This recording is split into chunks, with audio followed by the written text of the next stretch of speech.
هلو سلام. رسيت نهار الأحد نواصر بالدجاج، قالينا قرينات فلفل خرجناهم وخلينا هيك زيت حشنا بيه باش نحطوا عليه البصل، وتوا باش نقليو البصل مع الدجاج شاكا يكبس ويشد روحو شويه، وباش نلحقوا الفحات طماطم معجونه مغرفتين ابلو كرويه ملح فلفل مهروش حار وفلفل احمر فلفل زينه، نمرقوا كل شيء مع بعضه. نسيت الحمص توا باش نحطه قبل ما نغطي طنجرتي،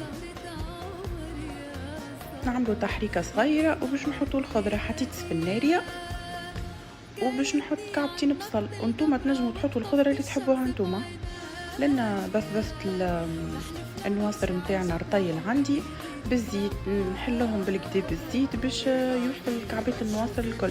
تحريكه صغيرونه ونلحقوا كعبات البطاطا. توا باش نحط النواصر متاعي تفور ونخليوها تفور ربع ساعه، وتوا باش نسقيها بالصوص متاعها. النواصر هنا باش تجيب بالصوص متاعها وهي تفور، نغرقوها بالكدا بالصوص، نحركو بشويه بشويه، نخليوها تتنفس ونرجعوها تفور ربع ساعه واحده اخرى، لان انا نعمل تفويرتين بنفس الطريقه، نفورها بالصوص متاعها وبطبيعتها بعدك باش نغرقها بالصوص ونحطها في الفور.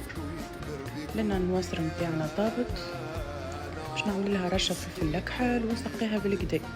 فما اخت كتبت لي كومنتير قالت لي انتي تعملي ياسر مرقه، مادام راني ما نعملش برشا مرقه، اولا المقفول متاعي صغير، وثانيا راهو حتى المرقه اللي تبقى لي متغدو نعاود نفور عليها نفس الحاجه، راني ما نطيبش كل يوم.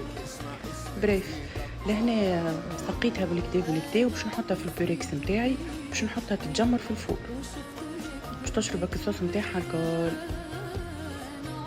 سي بون جمرت لهنا وشربت الصوص متاعها الكل، باش نزينوها بالخضره متاعنا حمص ودجاج بطاطا وسفناريا.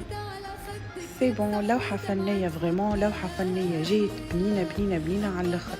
ان شاء الله تجربوها كما انا عملتها وتعجبكم. سلام.